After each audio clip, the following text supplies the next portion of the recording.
Hi, my name is Nikki Pretorius. I operate a free preschool in an informal settlement in a severely impoverished area. It's known as Wolverrivier. It's just outside of Cape Town in a semi-rural area. So we work with children that are in an enclosed environment. There's 2,000 people living in the community. We've got 110 kids in our preschool. They're all ranging in ages from 3 months to 6 years. So we've got them in different age groups. And I started the school 5 years ago, and we've been working with them, growing as we go as well, because my background is in corporate banking. My background was never in teaching. So the idea of starting the school was really to create a safe place for the children where we could provide them with 2 meals a day, and that turned into an educational facility. So all the kind of help that we get along the way really helps us to, get the kids a better level of education that they didn't have before and have no access to otherwise. So because we opened in an informal settlement and we work out of Wendy houses or informal structures, we can't register ourselves as a school, so we can't actually follow the national curriculum because we don't have access to it. So what we do is we try and follow books of the curriculum that we received from other people. Our age groups, we sort of have like a 0 to 2-year-old class where the babies have just play and get looked after.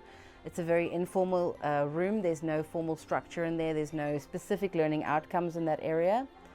And then we've got a class of 2 years to 4 years. So 2 turning 3, 3 turning 4. And in that environment, they focus more on things like fine motor skills, shapes, colors, and the likes, the basics of education. And then we've got our grade 0 and our grade R, which is the 2 years before formal primary school. So those years are the ones where we really focus on the education of the children. We've got 1 teacher per age group in that group, so we've got 2 teachers sharing a classroom. And then we do a lot of free play activities with the kids.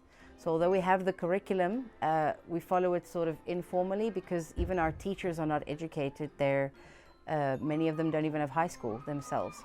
So we try and use resources that we get access to try and just improve the learning objectives of the children.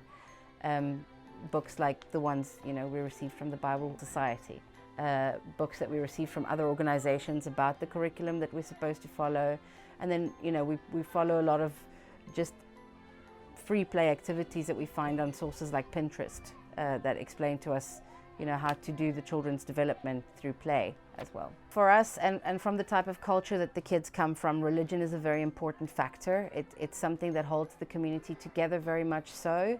Our creche also functions as a church, and we have Bible study on Wednesdays, and we have Sunday school for the kids.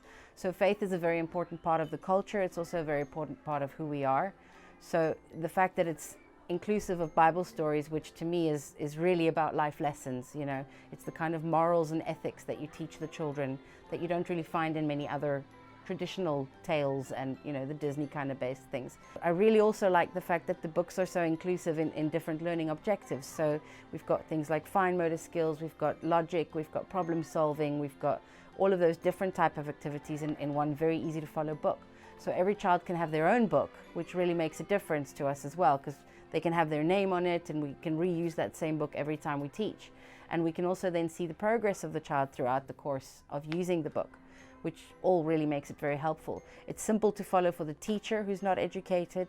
It's simple to follow for the children. It's a good size, the letters and the things that they write in it. It's all very conducive to their age group and to teaching them what it is that we need them to learn. So our previous groups here completed their books, and it really made a difference, not only in what we saw, but also in what the primary school saw when they entered primary school. It really, the teachers came back to us and actually gave us feedback that, the group was a little bit better prepared than the year before, and it's really, it helps them adapt to the new curriculum and the new school career that they start immediately after they leave us. As somebody who does fundraising full-time, we receive no funding for what we do, so I really do understand what it takes to get these funds together, and I really do understand what it takes to organize this kind of project. So, we really want to say thank you to the Bible Society of South Africa in partnership with the Bible Society of Australia, who we've had the pleasure of meeting. Some of them have come out to our project, and obviously all the donors and fundraisers and staff that are behind the scenes that are never appreciated and acknowledged. We know what that means. It means the world to us that that we're a chosen beneficiary and that our children can benefit from this too.